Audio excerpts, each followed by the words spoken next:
Halo, Kak. Sekarang Bapak mau lanjutkan tentang teologi bumi. Ya, orang Timor dan orang Israel itu memiliki gagasan yang sama tentang bumi. Di seri pertama, Bapak sudah jelaskan tentang itu. Sekarang mau masuk lebih dalam. Bagaimana pandangan perempuan dan laki-laki Meto tentang batu, tanah, air, udara, hutan, pohon, dan gunung-gunung. Yang jelas, menurut laki-laki dan perempuan Timor, bumi ini milik Wisneno. Sama seperti orang Israel bilang, bumi itu milik Yahweh. Kemudian Yahweh bagi-bagi bumi itu. Orang Israel dapat sepotong tempat di Kanaan. Laki-laki dan perempuan Timor dapat satu tempat yang mereka sebut Pahmeto. Ya. Kanaan itu indah dan subur. Begitu indah dan suburnya, orang Israel gambarkan keindahan itu dan kesuburan itu dengan istilah negeri yang berlimpah susu dan madu. Ya. Pahmeto juga dipahami orang Timor sebagai negeri yang indah. Ya. Dan keindahan itu digambarkan dengan bicara tentang gunung-gunung dan pohon-pohon. Karena tiap marga di Timor, suku Meto, pasti memiliki gunung dan pohon keramat. Orang biasa bilang, Fatu kanaf, malhau kanaf. Tuhan Allah kasih kepada orang Israel untuk pakai di Kanaan. Tuhan Allah kasih kepada perempuan dan laki-laki Meto untuk dipakai bagi membangun hidup. Nah, dalam rangka itu orang Meto, perempuan dan laki-laki Timor, itu memiliki 4 pandangan tentang nilai guna bumi atau tanah bagi mereka. Yang pertama, yaitu tanah atau bumi sebagai tempat tinggal dan bekerja. Yang kedua, bumi dan tanah sebagai tempat beribadah kepada Tuhan dan mengabdi kepada sesama. Yang ketiga, tanah atau bumi itu sebagai tempat membangun jati diri dan identitas. Yang keempat, tempat mengukir sejarah dan peradaban. Dan yang kelima, bumi atau tanah itu sebagai tempat beristirahat dan berhenti dari semua ketegangan dan kesukaran. Nah, sekarang Bapak mau jelaskan satu persatu. Tanah atau bumi sebagai tempat tinggal dan bekerja. Itu berlaku untuk Israel, berlaku untuk perempuan dan laki-laki Meto. Ya. Orang Israel tinggal di dataran rendah, dan mereka menjadikan padang-padang itu sebagai tempat beternak dan bertani. Orang Meto tinggal di lereng-lereng gunung dan bekerja di lembah-lembah sebagai petani. Bikin kebun-kebun, tetapi juga merawat ternak-ternak mereka. Gunung-gunung menurut orang Meto itu menampung dan menyalurkan air dan kesuburan kepada lembah-lembah. Jadi gunung dalam persepsi orang Meto itu persis seperti payudara ibu yang mengalirkan ASI yang subur untuk anak-anak. Dan kalau Kak lihat di seluruh Timor itu sungai-sungai itu mengalir hanya dari satu gunung saja, yaitu Gunung Motis. Gunung adalah payudara ibu yang menyiapkan kesuburan ASI yang sehat bagi anak-anaknya. Dan di bawah gunung-gunung itu, di lembah-lembah itu, orang-orang Meto, perempuan dan laki-laki bekerja untuk membangun hidup. Kerja dan usaha ekonomi perempuan dan laki-laki Meto itu berhubungan erat dengan tanah, dengan batu, air, gunung. Kak bayangkan ya, seorang bayi Meto yang berusia 40 hari, masyarakat akan bikin satu ritus yang disebut Napoitan Liana. Orang Amarasi bilang nanon. Itu anak itu diperkenalkan kepada masyarakat. Nanti om dari anak itu akan gendong anak keluar di pintu, lalu tua-tua adat yang sudah tunggu di luar akan tanya, kalian datang bawa apa itu? Lalu nanti omnya akan jawab, kami datang bawa ike atau suti, alat pemintal, kalau anak itu perempuan.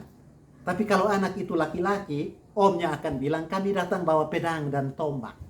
Nah, ike, suti itu alat tenun, berhubungan dengan hutan, berhubungan dengan alam, karena harus ame kapas, harus pintar untuk bikin kain tenun. Sedangkan tombak, ya, auni dan sudi itu juga berhubungan dengan alam. Jadi alam itu tempat laki-laki dan perempuan Meto bekerja. Dan mereka membangun hidup di situ. Itulah sebabnya perempuan laki-laki Meto harus menjaga alam dengan baik. Ya, bumi, air, tanah itu berkat Allah untuk laki-laki Meto supaya mereka bercocok tanam dan membangun kehidupan. Yang kedua, hutan dan gunung itu bagi orang Meto itu apotik. Ya, kalau mereka sakit mereka pergi ambil obat di hutan yang ada di gunung-gunung. Waktu belum ada rumah sakit dan apotik. Hutan dan gunung itu sekolah atau perpustakaan, tempat menyimpan pengetahuan. Karena mereka membangun hidup dengan memperhatikan gunung dan hutan, tanaman-tanaman yang ada. Kan Kak tahu dia punya istilah itu ya, belajar dari ilmu padi. Ya, kian berisi, kian merunduk. Itu diperoleh pengetahuannya dari alam. Hutan dan gunung itu juga oleh orang Meto dianggap sebagai dapur atau gudang bagi kehidupan. Kalau mereka perlu makanan, mereka pergi untuk cari semua yang ada di sana. Yang kedua, hutan dan gunung itu tempat ibadah. Dulu sebelum agama Kristen, orang Meto tradisional kalau ada krisis hidup, mereka pergi ke gunung, mereka naik ke hutan, masuk hutan, bikin mesbah dan bicara dengan Tuhan untuk dapat perlindungan, untuk dapat berkat, untuk terhindar dari berbagai-bagai bahaya. Yang ketiga, hutan dan gunung bagi perempuan dan laki-laki Timor itu adalah tempat di mana mereka mengukir identitas hidup. Jati diri, karakter mereka dibentuk karena relasi dengan hutan. Ingat, tadi Om bilang tiap perempuan dan laki-laki Meto, tiap marga itu punya fatu kanaf, hau kanaf. Mereka datang dari gunung dan mereka akan kembali ke gunung waktu mereka mati. Karena itu mereka harus menjaga gunung, batu, tanah, mata air, dan hutan itu dengan baik. Karena di tempat itu mereka membangun karakter dan jati dirinya. Hutan dan gunung itu juga adalah sejarah hidup orang Timor. Ya, Kak tadi bisa lihat ya kalau orang Timor itu punya kain tenunan. Itu kain tenunan itu ada motif-motifnya. Ada nama-nama motif namanya kolmatobe, misalnya begitu.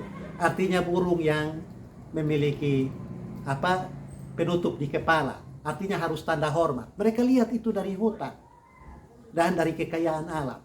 Mereka juga punya motif yang namanya kain natu, kain naik. Itu juga punya hubungan dengan alam. Kalau di tempat-tempat siri mereka ukir itu dengan motif buaya atau cicak. Itu juga dipelajari dari alam. Dan itu tempat mereka mengukir sejarah dan peradaban. Lalu yang terakhir, kakak mesti tahu, hutan dan gunung bagi perempuan dan laki-laki Meto adalah tempat mereka berhenti dan beristirahat ketika masa hidup sudah berakhir. Orang Timor dulu itu kalau anak-anak mau tanya mereka pun orang tua, kalau bapak mati atau mama mati, potong kubur di mana?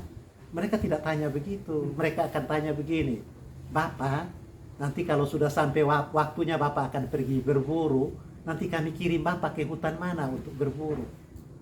Ya, hutan atau gunung tempat mereka beristirahat. Tiap-tiap pohon menjadi tempat tinggal dari satu roh, sambil menunggu kapan dipanggil oleh Wisneno untuk menghadap. Itu sebabnya kalau orang-orang Timor mau potong pohon, mesti pertama bikin ritus. Bikin ritus minta izin roh yang tinggal di pohon itu. Sesudah itu, kalau sudah dapat izin, bikin ritus lagi untuk kasih pindah roh itu ke pohon yang lain. Supaya mereka pohon, roh itu tidak kehilangan tempat tinggal. Nah, mati menurut orang Timor itu naom bifatubian mahaubian. Artinya pergi ke belakang kayu dan ke belakang batu untuk tinggal sementara, tunggu kapan Wisneno panggil untuk pulang. Ya. Nah, karena itu kita harus rawat hutan, gunung, batu, pohon, tanah, dan air kita. Karena kita hidup dari situ, di situ kita beribadah, di situ kita membangun identitas, di situ kita mengukir sejarah, dan di situ tempat kita beristirahat sambil menunggu kapan Wisneno panggil kita pulang. Nah, sekarang Timor sudah terbuka. Pembangunan jalan raya sudah dibangun di mana-mana. Amfoang sudah terbuka, jalannya bagus. Fatum Nasi juga sudah terbuka. Hutan Keramat itu juga sekarang banyak dikunjungi. Kolbano juga sudah terbuka. Nah, banyak orang datang hanya untuk mengambil dan merusak serta mengotori hutan dan air kita. Lalu kalau orang Timor tidak waspada, perempuan dan laki-lakinya tidak peduli, maka mereka akan ikut mengotorinya. Akibatnya tanah yang subur dan indah itu justru akan balik melawan atau balik menyerang kita dengan berbagai-bagai bencana dan wabah yang justru mempersulit kita. Kira-kira itu isi dari teologi bumi, pandangan perempuan dan laki-laki Meto tentang tanah, batu, air, udara, pohon, hutan, dan gunung.